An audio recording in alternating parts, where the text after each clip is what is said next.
Good morning, Professor Hoda. Welcome to the chat session. Hi, and thank you very much for inviting me to this interaction session.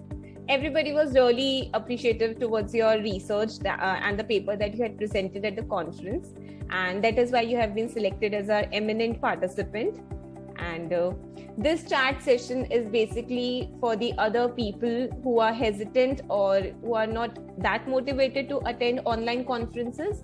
So we just want to send them a message that because due to COVID, we are not able to conduct offline conferences or physical conferences. So online conferences is the only resolution, and we really want to motivate people to join us for this and keep continuing with their research and to present their papers at the conference. So may I request you to please introduce yourself? Okay, sure, with pleasure. Before I introduce myself, I would like to say for those people who are hesitant to join to this kind of conferences, I believe that they will miss a great chance of learning and extending their understanding and experiences as well. Once again, thank you very much for inviting me to this interaction session. It's my great pleasure to attend to the conference, and I had really great time out there. My name is Hoda Fakur. I'm originally from Iran, a great country in Middle East.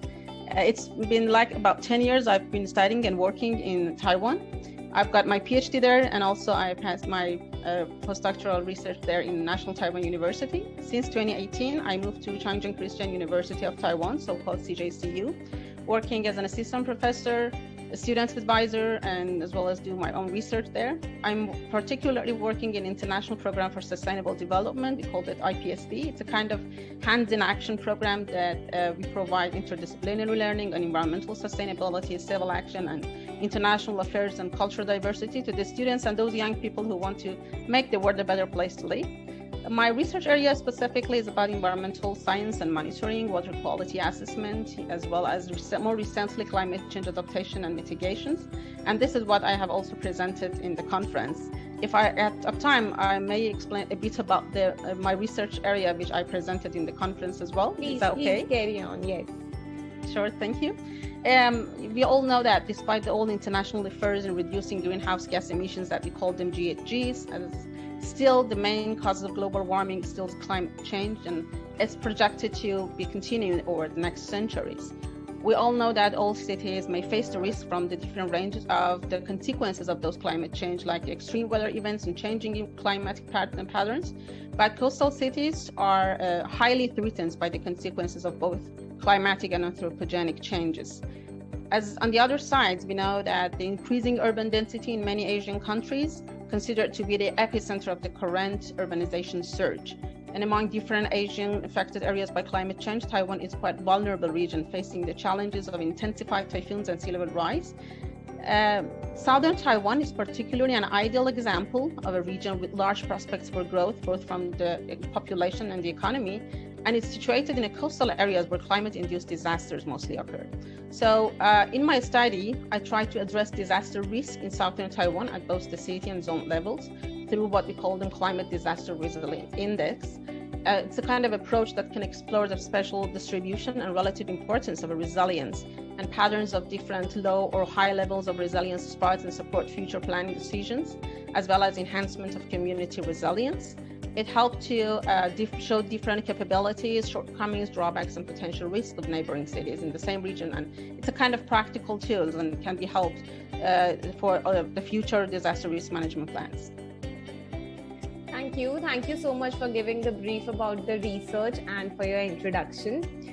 So, Professor Hoda, I would like to ask, what was your motivation that kept you going with the research that you were doing? Because COVID has not been easy for any of us. So, what was your motivation during that time? That's a very good question. Actually, being in a scholarly world and atmosphere can be always challenging experience, no matter who you are or how you cope with different situations.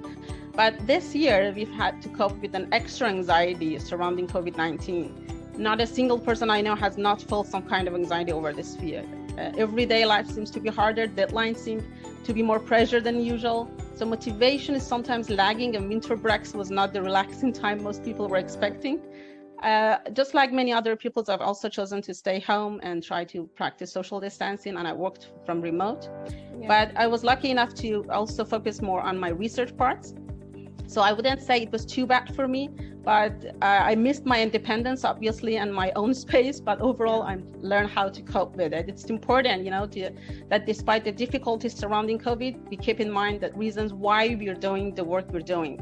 It's really difficult being in the same room for days at a time with no ability to break up through social events or going for a day out, but there's always a way to make most of it. One of the best ways to keep our academic work dynamic and updated during the pandemic, I believe it's through the virtual meetings and conferences, where global professionals and colleagues can share information through webinars and network using maybe chat tools, meeting schedules, and this is one of the benefits of attending to virtual conferences. Yeah. So do you think that your experience to attend online conference rather than the physical conference, what was your experience and how would you compare both the experiences? I think we all had online events like webinars existed before COVID, but virtual conferences further present recently. And it also showed some benefits as well as challenges to navigate our attendees. For example, we can attend more than one conference and it helps our professional development needs while saving money for travel as well. Yeah. Although we have the challenge of attending a virtual conference because we lose face-to-face networking aspects, but we need to all remember the reasons why we're attending, most likely to have to present our research, learn about the other people's research, gaining professional development skills and networking. This is points that I would like to maybe highlight a little bit because of networking. Sometimes we may need to think out of the box because at in-person or physical conference, usually we carry around business cards and exchange them with the other people when we meet them. But the point is maybe people will ask how we can handle networking in virtual conferences. I think most virtual conferences, they may not have a very formal base of networking, but that doesn't mean you cannot take the initiative to do networking. Once you map out the sessions you would like to attend, you can attend them and ask great questions, you can deal with people. Then we can follow up through the LinkedIn, Facebook, or whatever connection system the conference portal uses to connect speakers and other attendees. By that way, you can make sure that you fill out your update your profile as well.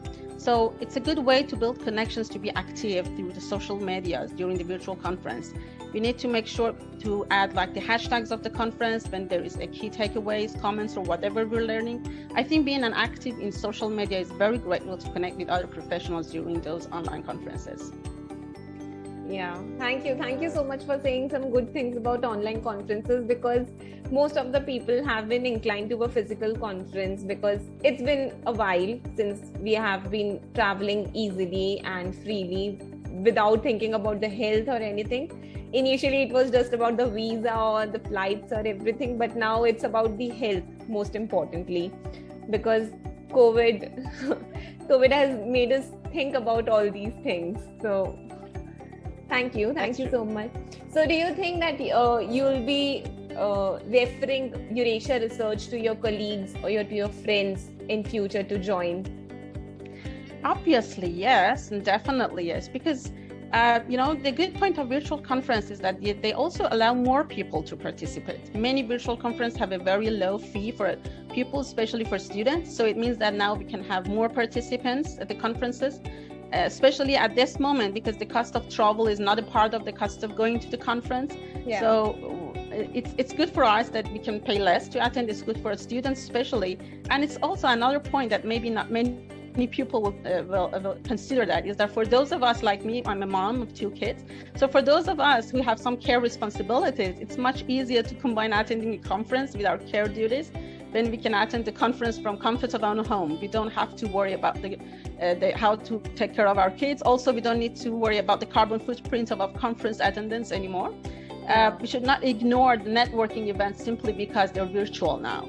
As we have learned what works well and what doesn't in virtual networking over the past year, many conferences now have very valuable networking events going on. You can join the focus breakout rooms for discussions, focus group discussions. There are many fun and innovative ways. So I will definitely suggest people to try that, and it's a good experience to try.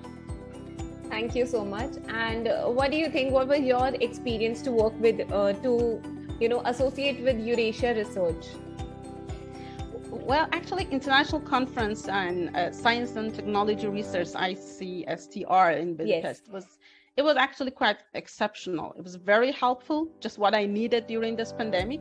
The level of expertise and knowledge of presenters were excellent, and I've learned a great deal for application in both my academic career and in my life generally. Not just the technical talks were outstanding mind opener, but also team activity sessions was quite interesting, where we've been sharing our thoughts and experiences on the social media effects on human communication. I think that was very related to what we're doing currently. I personally enjoyed a lot sharing my understanding with the others and definitely learned new strategies. This conference basically gave me a time to reflect and grow in several aspects of personal and professional life. I've gained many good ideas from my colleagues. I would like to say big thanks to the conference organizers and Eurasia Research, because they made this happen. Thank you so much, Hoda, Professor Hoda. Thank you so much for the kind words, and thank you for participating at the conference. And we feel glad to have participants like you at the conference, because of your participants like you, the conference gets more interesting, and it's enjoyed by all, and it motivates others also to interact and have conversations during the conference. So thank you so much for joining with us on our request to be here as the eminent participant for the chat session. And I'm sure this video will help others also, and it will motivate others as well to participate in the online conferences. Thank you so much. Thank you very much for inviting me. It's a win-win trade, and I recommend everyone to try that experience. Thank you very much for inviting me to these interaction sessions. Thank you, Professor. Thank you so much. And please be safe and happy weekend to you. Thanks so much. Have a good day. Thank you. Thank you. Good day to you too. Bye. Bye.